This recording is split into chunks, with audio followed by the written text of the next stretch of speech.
Kakak-kakak, kita jumpa kembali dalam program persiapan guru sekolah minggu. Program ini adalah kerjasama Yayasan Komunikasi Bersama dengan Bina Warga. Kita mempersiapkan bahan ajar tentang belajar dari kisah Tuhan menjanjikan Roh Kudus. Tuhan berjanji, Kisah Para Rasul 1 ayat 1-5. Sebelum kita mempersiapkan bahan ajar, mari kita berdoa. Bapa di surga, kami mau mempersiapkan bahan ajar. Bapa kiranya bimbing dan sertai kami dalam kuasa Roh-Mu yang kudus. Dalam Yesus Kristus Tuhan kami berdoa. Amin. Yang akan menyiapkan bahan Alkitab adalah Kak Pendeta Hendra. Mari Kak Pendeta Hendra. Salam kakak-kakak semua, kita akan bersama-sama membahas bagian firman Tuhan. Dan kali ini kita akan membahas dari Kisah Para Rasul, pasal yang pertama ayat 1 sampai dengan 5. Kita mau bersama-sama memperkenalkan adik-adik tentang Tuhan menjanjikan Roh Kudus. Yuk, kita baca firman Tuhan. Saya akan membacakan dari Alkitab Terjemahan Baru edisi yang pertama, dari Kisah Para Rasul 1 ayat 1 sampai dengan 5, firman Tuhan. Hai Theophilus, dalam bukuku yang pertama aku menulis tentang segala sesuatu yang dikerjakan dan diajarkan Yesus, sampai pada hari ia terangkat. Sebelum itu, ia telah memberi perintahnya oleh Roh Kudus kepada rasul-rasul yang dipilihnya. Kepada mereka ia menunjukkan dirinya setelah penderitaannya selesai, dan dengan banyak tanda ia membuktikan bahwa ia hidup. Sebab selama 40 hari ia berulang-ulang menampakkan diri dan berbicara kepada mereka tentang kerajaan Allah. Pada suatu hari ketika ia makan bersama-sama dengan mereka, ia melarang mereka meninggalkan Yerusalem dan menyuruh mereka tinggal di situ menantikan janji Bapa. Yang demikian katanya, telah kamu dengar daripadaku sebab Yohanes membaptis dengan air, tetapi tidak lama lagi kamu akan dibaptis dengan Roh Kudus. Demikian bacaan firman Tuhan.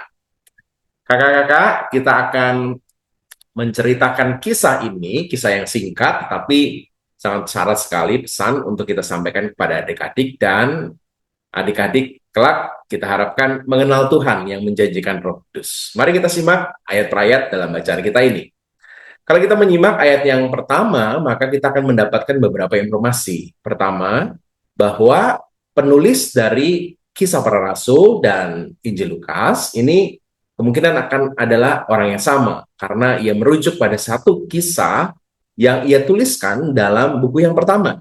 Jadi dalam buku yang pertama aku menuliskan tentang segala sesuatu yang dikerjakan dan diajarkan Yesus Kristus sampai pada hari ia terangkat. Jadi segala sesuatu yang dikerjakan dan diajarkan Yesus Kristus itu menjadi sesuatu yang penting sekali. Karena nantinya di ayat berikut ada perintah bahwa orang-orang yang dipilih itu harus menyampaikan segala sesuatu yang dikerjakan dan diajarkan Yesus Kristus. Nah, ada yang menarik dalam ayat yang pertama ini, ada seseorang yang dituju secara khusus dalam teks kita ini ya. Jadi, hai Theophilus. Nampaknya ini menjadi satu pribadi yang dituju oleh penulis Kisah Para Rasul yang juga adalah penulis dari Injil Lukas. Nah, ada banyak sekali penafsiran tentang siapa Theophilus itu. Ia bisa merujuk pada seorang bernama Theophilus, tapi juga bisa saja firman Tuhan ini ditujukan kepada semua orang yang adalah Theophilus. Theophilus memiliki arti sahabat Allah. Theos, philos, ya, philia. Jadi Theophilus ini dibentuk dari dua kata itu, Theos dan philia, philos, ya. Jadi Theos adalah Tuhan dan philia adalah sahabat. Jadi kalau ini merujuk pada pribadi, maka hanya satu orang saja yang dituju dalam teks kita ini. Tapi bukankah berita firman ini juga berlaku pada kita sampai dengan hari ini? Maka kata Theophilus bisa saja merujuk pada semua orang yang menjadi sahabat dari Allah, termasuk saudara dan saya, adik-adik juga yang kita akan perdengarkan bagian firman Tuhan ini. Jadi ini berlaku bagi semua orang untuk meneruskan apa yang Tuhan rindukan, untuk segala sesuatu yang diajarkan oleh Yesus dan yang dikerjakan oleh Yesus juga dikenal oleh banyak orang di tempat-tempat lain di segala zaman. Nah, teks kita menyebutkan pada ayat yang kedua dan ketiga ada sesuatu yang penting sekali. Siapa yang harus menyampaikan apa yang diajarkan dan dikerjakan Yesus Kristus itu? Di ayat yang kedua disebutkan kepada rasul-rasul yang dipilihnya. Jadi ada sebuah perintah yang disebutkan pada ayat yang kedua, ia telah memberi perintahnya oleh Roh Kudus kepada rasul-rasul yang dipilihnya. Jadi ini yang menegaskan apa itu kisah para rasul. Kisah para rasul adalah kisah-kisah para utusan Tuhan yang dipilihnya untuk menyampaikan apa yang dikerjakan dan diajarkan oleh Yesus Kristus dalam karya-karyanya di dunia sampai dia terangkat ke surga. Dan karya-karya itu diberitakan dengan menegaskan bahwa apa yang dikerjakan Tuhan Yesus sungguh-sungguh nyata, sungguh-sungguh adalah Allah yang menjadi manusia. Maka di ayat yang ketiga disebutkan, kepada mereka yang menunjukkan dirinya setelah penderitaannya selesai, dengan banyak tanda yang membuktikan bahwa ia hidup. Jadi pengajaran tentang apa yang dikerjakan Yesus Kristus dan apa yang dilakukan Yesus Kristus menjadi sangat hidup karena ia adalah Allah yang hidup. Jadi seluruh rasul-rasul ini diperintahkan untuk menyampaikan itu pada saat yang sama. Mereka diteguhkan karena berulang-ulang kali Tuhan Yesus selama 40 hari dia menunjukkan bahwa ia hidup kepada para rasul-rasulnya dan membicarakan tentang kerajaan Allah yang akan nanti disampaikan oleh para utusan-utusan ini, para rasul-rasul yang dipilihnya. Jadi ini menegaskan kalau Theophilus adalah orang-orang terbuka kepada orang-orang, semua orang, termasuk saudara dan saya, termasuk adik-adik, maka kita ini harus juga punya keteguhan bahwa Tuhan itu hidup. Karena Tuhan itu menegaskan, memberi keyakinan supaya para rasulnya ini, pemberita-pemberita oleh para utusan ini punya iman yang teguh.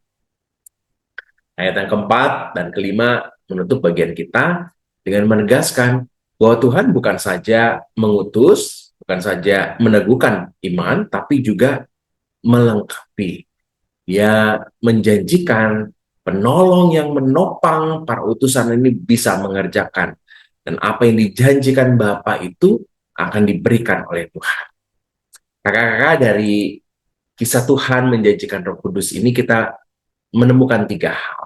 Pertama, Tuhan itu meneguhkan kepercayaan umatnya. 40 hari Tuhan menunjukkan bahwa ia adalah Allah yang hidup, hingga ia terangkat ke sorga. Yang kedua, Tuhan mengutus para rasul yang dipilihnya. Para rasul yang dipilihnya itu bisa saja adalah kakak-kakak yang memberitakan firman kepada adik-adik. Adik-adik yang mendengar firman dan menghidupi firman. Jadi Tuhan mengutus banyak orang untuk meneruskan karyanya. Memperkenalkan apa yang dikerjakan Yesus, apa yang diajarkan oleh Tuhan Yesus.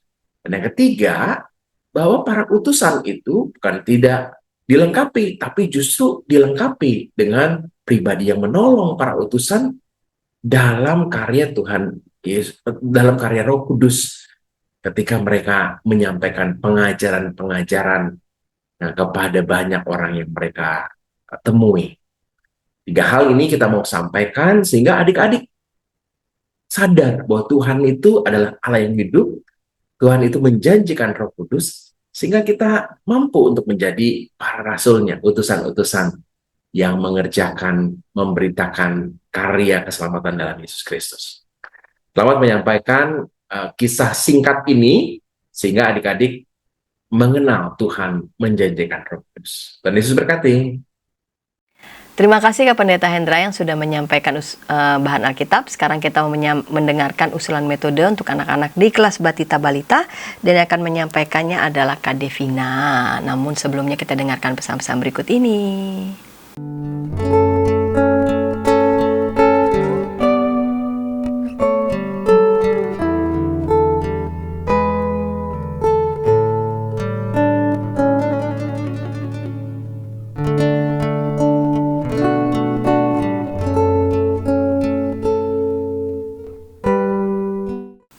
Kakak-kakak, senang masih bersama dengan kami dalam program persiapan guru sekolah minggu. Kita mempersiapkan bahan ajar dari Kisah Para Rasul 1 ayat 1-5, belajar dari kisah Tuhan menjanjikan Roh Kudus, Tuhan berjanji.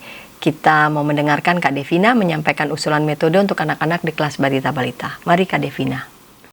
Halo kakak-kakak, senang sekali kita bisa berkumpul bersama-sama lagi untuk mempersiapkan bahan ajar kita di dalam persiapan guru sekolah minggu, Bina Warga, dan YKB. Nah, kakak-kakak, hari ini tema kita adalah belajar dari kisah Tuhan menjanjikan Roh Kudus. Dari Kisah Para Rasul pasalnya yang pertama ayat 1 sampai 5. Tujuan untuk kelas batita atau balita, kita lihat anak-anak tahu Tuhan Yesus menjanjikan hadirnya Roh Kudus. Yang kedua, anak-anak mampu mengatakan Tuhan berjanji. Nah, kalau kita kerucutkan ke dalam kata kuncinya yang harus terus-terus diulang untuk kelas batita dan juga balita adalah yang pertama soal janji. Dan yang kedua soal Roh Kudus. Nah, kita masuk ke dalam pembukaannya. Nah, di dalam pembukaan ini kita bisa bertanya kepada adik-adik soal janji. Siapa yang pernah dijanjiin sama mama, papa, opa, oma, om, tante, dan lain sebagainya. Apa itu yang dijanjiin? Mungkin dikasih baju baru, mungkin dikasih mainan, dibeliin es krim, diajak jalan-jalan ke Ragunan, ke taman safari, dan lain sebagainya, ke tempat main, macam-macam. Dan mungkin ada contoh-contoh yang lain yang sesuai dengan konteks di dalam gereja kakak-kakak semua yang mengenal anak-anak sekolah minggunya. Lalu kita bisa masuk lagi ke perasaan mereka ketika dijanjikan dan janji itu ditepati, seneng gak gitu. Tapi kalau misalnya papa mama, opa oma, om tante, kakak, mbak nggak ingat, sedih nggak? Sedih gitu ya. Mungkin bisa dimasukkan ke dalam situ. Lalu selanjutnya kita bisa juga mengatakan bahwa Tuhan itu juga pernah berjanji adik-adik. Ini sebagai jembatan untuk masuk ke dalam firman Tuhan kita pada hari ini. Tapi Tuhan nggak pernah lupa sama janjinya. Janji Tuhan pasti ditepati. Hore! Mau tahu adik-adik? Yuk kita baca Alkitab kita pada hari ini. Nah, ini masuk kakak-kakak ke dalam cerita kita pada hari ini.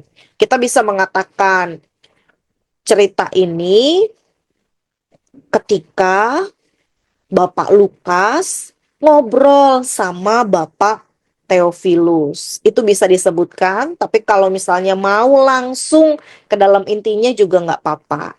Kita bisa menceritakan tentang ketika Tuhan Yesus selesai sudah disalibkan, lalu setelah itu dikubur dan dia kemudian bangkit, dia datang kepada para muridnya, menunjukkan bahwa dia sungguh-sungguh bangkit. Lalu Tuhan Yesus mengatakan bahwa Tuhan Yesus akan naik ke surga bersama-sama dengan Bapa. Tapi Tuhan Yesus bilang sama para murid, supaya para murid nggak usah takut, para murid nggak usah sedih, sebab Tuhan menjanjikan penolong, yaitu Roh Kudus. Kita bisa tanya pada adik-adik, siapa adik-adik? Roh Kudus. Nah, ini untuk menegaskan dan mengingatkan pada adik-adik bahwa penolong itu adalah Roh Kudus. Jadi siapa adik-adik? Roh Kudus. Roh Kudus yang merupakan penolong. Dan ternyata adik-adik, Roh Kudus itu turun dalam rupa lidah-lidah api kepada para murid. Sehingga para murid tidak takut lagi. Dan mereka bisa menceritakan tentang Tuhan Yesus kepada semua orang. Wah, Tuhan itu hebat ya adik-adik. Selanjutnya kita bisa masuk ke dalam aplikasi. Bahwa Tuhan Yesus yang berjanji akan memberikan Roh Kudus itu sudah menepati janjinya. Maka sekarang ayo katakan Tuhan berjanji. Siapa yang berjanji adik-adik? Tuhan berjanji. Ketika Tuhan berjanji, Tuhan pasti tepati. Sampai sekarang Roh Kudus tetap ada. Roh Kudus ada waktu adik-adik sedih, Roh Kudus ada waktu adik-adik senang, Roh Kudus ada waktu adik-adik tidur, Roh Kudus ada waktu adik-adik sakit, Roh Kudus ada waktu adik-adik bermain, Roh Kudus ada selalu. Pokoknya Roh Kudus selalu ada buat adik-adik, untuk menolong adik-adik, untuk menemani adik-adik, untuk mengingatkan adik-adik, dan juga mengajar adik-adik. Nah, Roh Kudus juga yang akan mengingatkan kita bahwa Tuhan pasti tepati janjinya. Nah, kakak-kakak, sampai sedemikian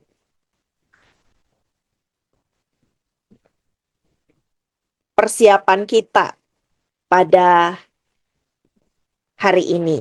Nah, semoga ini bisa membantu. Nah, kakak-kakak, inilah Tuhan pasti tepati janjinya. Nah, kakak-kakak, itulah yang bisa kita berikan pada adik-adik. Semoga ini bisa membantu kakak-kakak untuk mempermudah, mempersiapkan ajaran untuk adik-adik sekolah minggu. Tuhan memberkati. Terima kasih Kak Devina yang sudah menyampaikan usulan metode untuk anak-anak di kelas Batita Balita. Sekarang kita mau mendengarkan usulan metode untuk anak-anak di kelas kecil dan akan menyampaikannya adalah Kak Kristina. Namun sebelumnya, kita dengarkan pesan-pesan berikut ini. Dari kungkungan malam gelap. Nyanyikanlah nyanyian baru setiap hari Rabu pukul 12 waktu Indonesia Barat. Dapat Anda nikmati di channel Lagu Rohani YKB TV. Kakak-kakak, senang masih bersama dengan kami dalam program persiapan guru sekolah minggu kerjasama Yayasan Komunikasi Bersama dengan Bina Warga. Kita mempersiapkan bahan ajar, belajar dari kisah Tuhan menjanjikan Roh Kudus, Tuhan berjanji dari Kisah Para Rasul 1 ayat 1-5. Kita mau mendengarkan usulan metode untuk anak-anak di kelas kecil. Kak Kristina yang akan menyampaikannya. Mari Kak Kristina. Salam jumpa kembali dengan kakak-kakak pelayan anak dimanapun kakak berada. Bersama dengan saya, Kak Kristina. Kali ini saya akan berbagi metode penyampaian untuk kelas kecil. Adapun temanya adalah belajar dari kisah Tuhan menjanjikan Roh Kudus dari Kisah Para Rasul pasal 1 ayat 1 sampai dengan 5. Tujuannya yang pertama, anak mengetahui bahwa Roh Kudus hadir dalam hidupnya. Yang kedua, anak menjalani hidup dengan penuh semangat. Metode penyampaian untuk kelas kecil sebagai berikut. Untuk pembukaan, kakak-kakak dapat menyiapkan balon yang belum ditiup, lalu tunjukkan kepada anak-anak dan katakan bahwa balon yang belum ditiup ini bentuknya kecil, mengkerut, atau terlihat lemas ya. Tapi kemudian kakak-kakak bisa menunjukkan sedikit eksperimen untuk memperlihatkan bahwa balon itu bisa kemudian mengembang. Kakak-kakak dapat menyiapkan alat sebagai berikut. Meow, meow, meow, meow, la la la la la. Meow, meow, meow,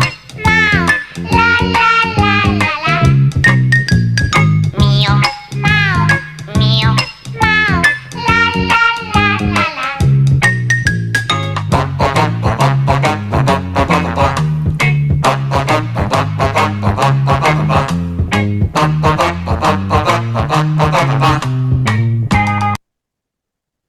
la. Tadi ketika ada percobaan botol air, kemudian ada balon yang diisi dengan baking soda dan juga sitron, lalu diletakkan ke dalam botolnya, balon itu bisa mengembang tanpa ditiup. Dari hal ini, sampaikan kepada anak bahwa seperti balon yang penuh udara, hidup kita akan penuh semangat kalau ada Roh Kudus dalam hati kita. Dan tanyakan kepada anak-anak, pernah nggak anak-anak atau adik-adik merasa takut, malas, atau sedih? Ternyata Tuhan Yesus tahu kalau kita kadang merasa seperti itu. Tapi Tuhan punya hadiah istimewa yang bisa membuat kita jadi berani dan semangat jalani setiap hari. Lalu transisi ke isi cerita, ajak anak-anak untuk mendengarkan cerita tentang janji Tuhan Yesus yang memberikan kita penolong luar biasa, yakni Roh Kudus. Isi ceritanya, ajak adik-adik ingat kembali peristiwa kematian Tuhan Yesus di salib, dan Yesus bangkit pada hari ketiga. Yesus menang atas maut. Tapi sekalipun ia sudah bangkit, ia tidak ada selamanya bersama dengan para murid. Yesus berkata bahwa ia akan kembali kepada Bapanya dan menyerahkan tugas pelayanan di dunia kepada para murid. Sampaikan bahwa seperti adik-adik juga pernah menerima tugas dari mama atau papa. Ketika mama papa memberikan tugas, berarti adik-adik dipercaya bisa mengerjakan tugas itu. Begitupun Tuhan Yesus, ia percaya murid-muridnya mampu meneruskan karyanya di dunia untuk menyebarkan kasih. Yesus minta murid-muridnya untuk mengasihi semua orang dan menceritakan tentang karya Tuhan yang mengampuni dosa. Dan Tuhan Yesus berkata bahwa sekalipun ia tidak lagi bersama para murid, tetapi Bapa akan mengirim Roh Kudus tinggal di antara para murid, menolong para murid agar mampu menjadi saksinya. Karena itu, Tuhan Yesus menjanjikan akan datangnya Roh Kudus yang akan menyertai para murid. Untuk penerapannya, adik-adik juga adalah murid-murid Yesus, maka adik-adik pun diberi tugas untuk mengabarkan kasih Kristus kepada semua orang. Roh Kudus akan mampukan kita menyebarkan kasih Tuhan. Dan kasih itu tidak hanya diucapkan lewat kata, tapi perbuatan. Ingatlah untuk juga mendoakan sesamamu. Minta juga pertolongan Roh Kudus untuk menolong adik-adik. Dan percayalah Roh Kudus akan menolong dan memberi semangat. Ayat hafalannya dari Yohanes 14 ayat 26. Tetapi penghibur yaitu Roh Kudus yang akan diutus oleh Bapa dalam namaku, dialah yang akan mengajarkan segala sesuatu. Aktivitasnya, kakak-kakak bisa menyiapkan kertas yang berbentuk api, karena Roh Kudus itu digambarkan seperti lidah-lidah seperti nyala api. Lalu ada kertas berwarna merah, kuning, dan orange. Dan di bagian orange, kakak-kakak bisa meminta adik-adik untuk menuliskan Roh Kudus memberiku semangat. Dan di bagian bawah bisa diberikan pita sehingga bisa untuk batas Alkitab. Demikian yang bisa saya bagikan. Semoga dapat memperlengkapi dan menjadi berkat bagi kakak-kakak. Tuhan Yesus memberkati.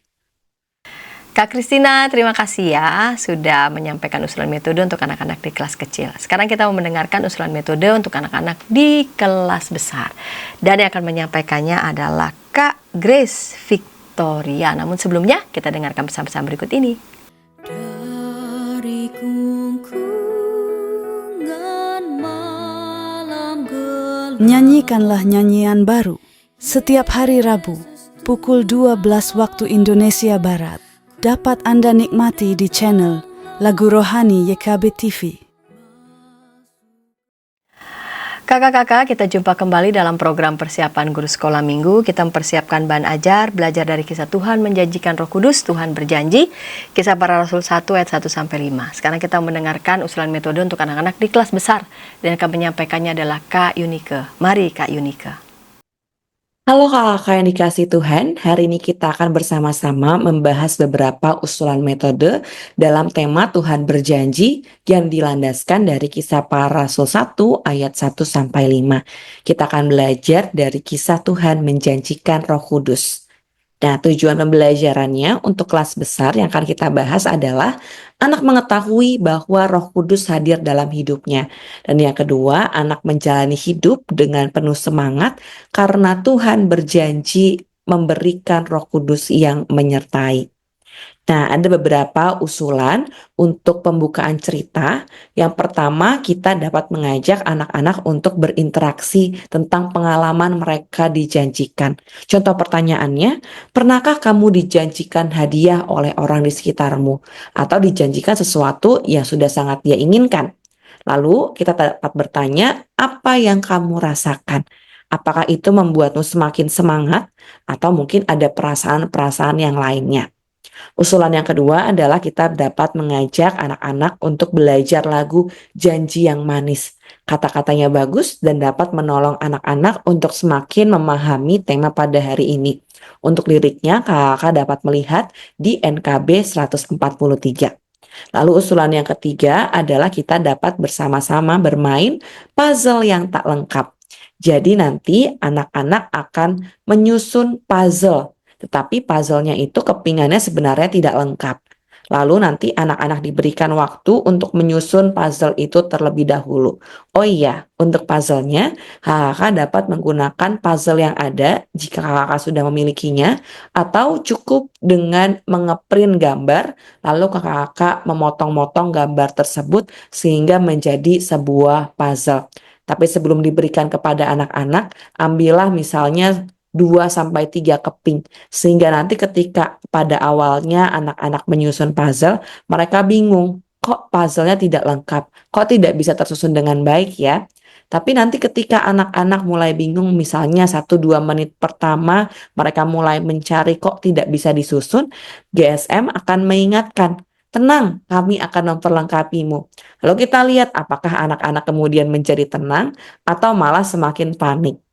Lalu GSM secara bertahap memberikan kepingan-kepingan puzzle untuk mereka dapat melengkapi sampai akhirnya puzzle pun dapat dilengkapi dan tersusun dengan utuh.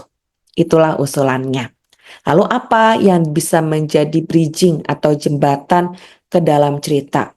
Untuk yang pertama tadi, interaksi terkait dengan pengalaman, kita dapat mengatakan, oh, janji orang lain itu dapat membuat kita semangat.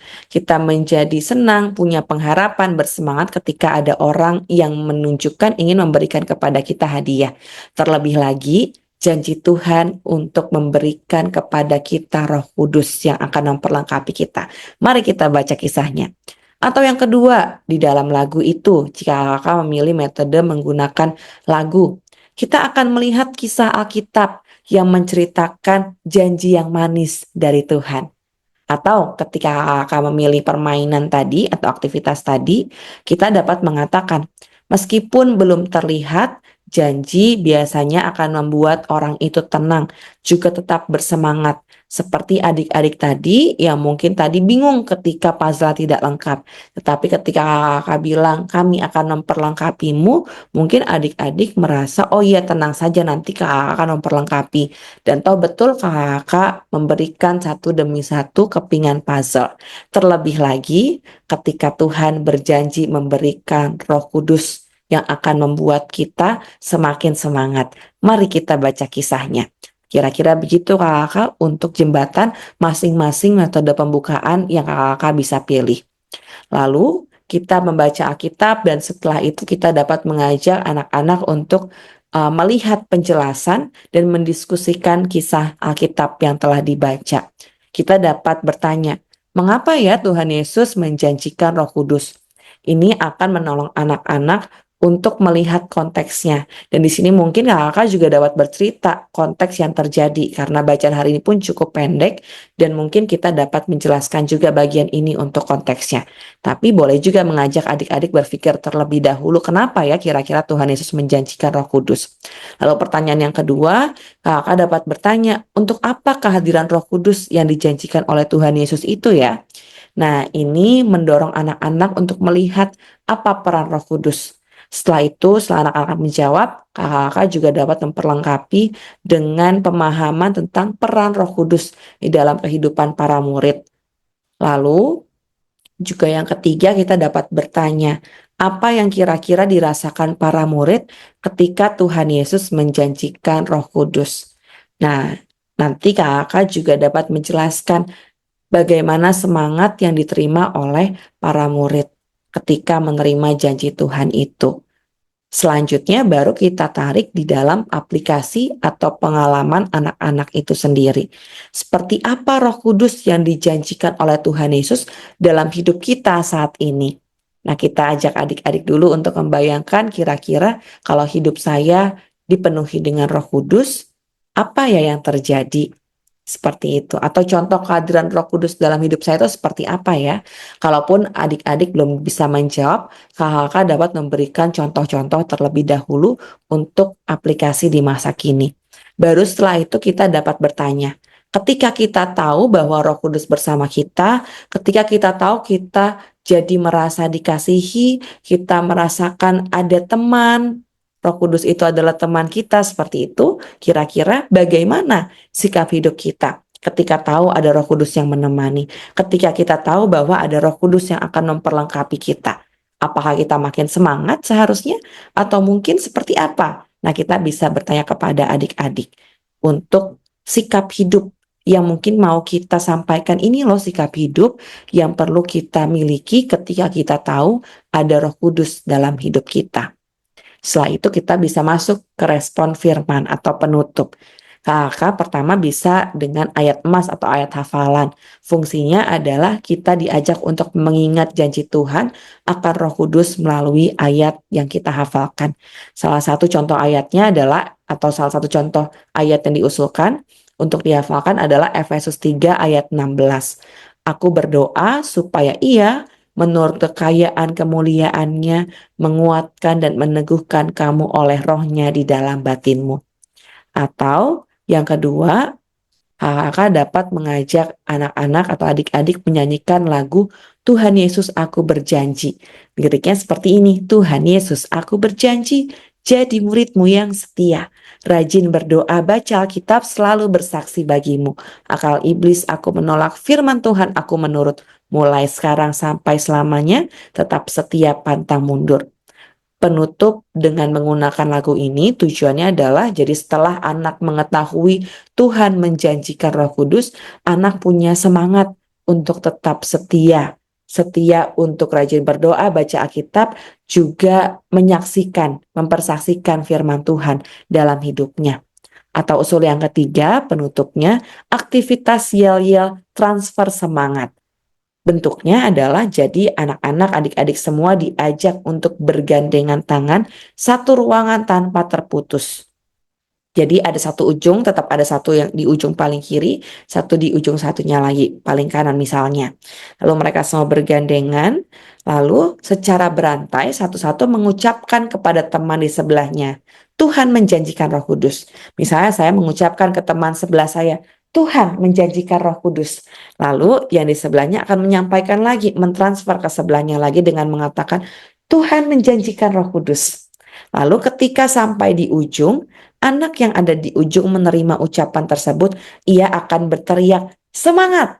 Itu artinya ucapan Tuhan menjanjikan Roh Kudus sudah sampai di ujung.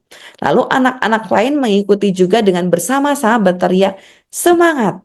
Nah, Guru Sekolah Minggu dapat mengajak anak-anak untuk melakukannya sekali lagi atau beberapa kali lagi dengan memberikan tantangan. Misalnya, ayo lakukan lebih cepat.